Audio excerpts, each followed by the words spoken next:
Hello everyone, and welcome to this informative video where we'll be discussing essential first aid tips focusing particularly on how to perform CPR as a layperson.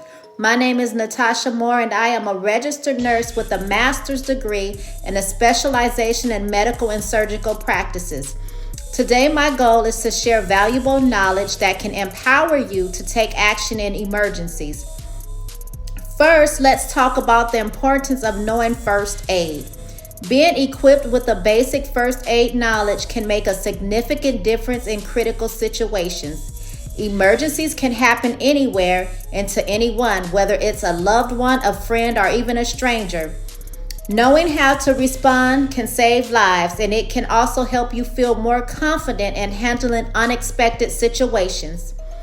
Now let's dive into CPR. Our cardiopulmonary resuscitation, which is a life-saving technique used when someone's heart stops beating or when they stop breathing. It's critical to act quickly because the chances of survival decreases with every minute that passes.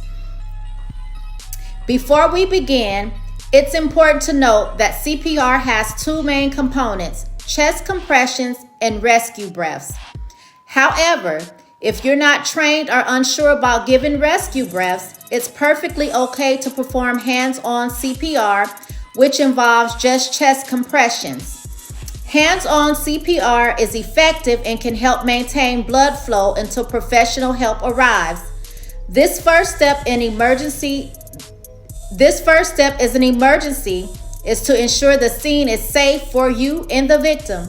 Look around and make sure there is no potential dangers such as oncoming traffic, electrical hazards, or anything else that could pose a risk. Once you confirm it's safe, approach the individual to assess their condition. Check responsiveness by gently shaking their shoulders and asking if they are okay.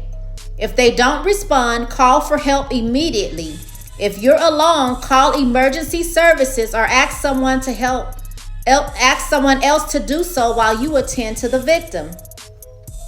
Next, assess their breathing. Look, listen, and feel for any signs of breathing for about 10 seconds. If they are not breathing or only gasping, it's time to start CPR. If they are breathing normally, you should place them in the recovery position and monitor their condition until help arrives. Now let's go into the actual steps of performing CPR. First, you need to position the person correctly. Place them on their back on a firm, flat surface. Next, kneel beside them and place the heel of one hand on the center of their chest, which is located between the nipples. Let's also add the heel of your other hand on top of the first hand, interlocking your fingers. Ensure your shoulders are directly over your hands and keep your elbows straight.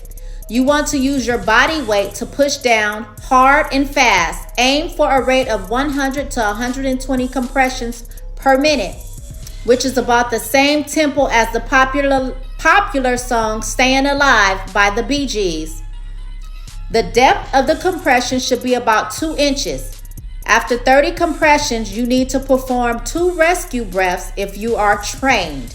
If you're not comfortable with giving breaths, just continue with chest compressions. Remember, it's better to do something than nothing at all.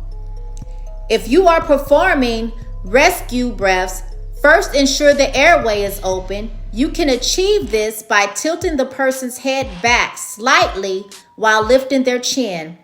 Pinch the nose shut, take a normal breath, and seal your lips around theirs to create a tight seal. Breathe into their mouth until you see their chest rise.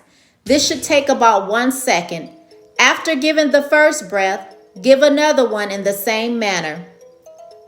Continue the cycle of 30 chest compressions, followed by 2 rescue breaths until emergency personnel arrive or the person shows signs of life, such as coughing or breathing normally.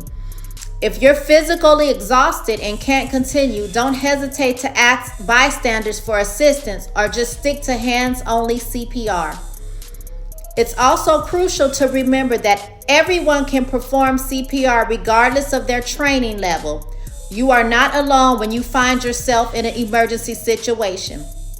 Many communities offer first aid and CPR training sessions that can give you hands-on practice. I strongly encourage you to take advantage of such opportunities as they help build confidence and improve your skills. Lastly, be mindful of the laws in your area regarding Good Samaritan protections. Many places have laws that protect individuals who act in good faith to provide aid during emergencies. Ensure you're informed about these laws, as they can give you additional confidence to help when needed. In conclusion, knowing how to perform CPR can potentially save lives. It's a simple yet powerful skill that can make a huge difference in emergencies.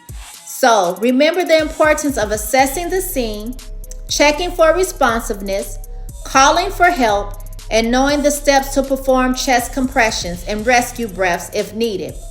Thank you for watching today's video. I hope you found this information helpful and feel empowered to take action in emergencies. Stay safe and remember that your knowledge and readiness can help others during their times of need.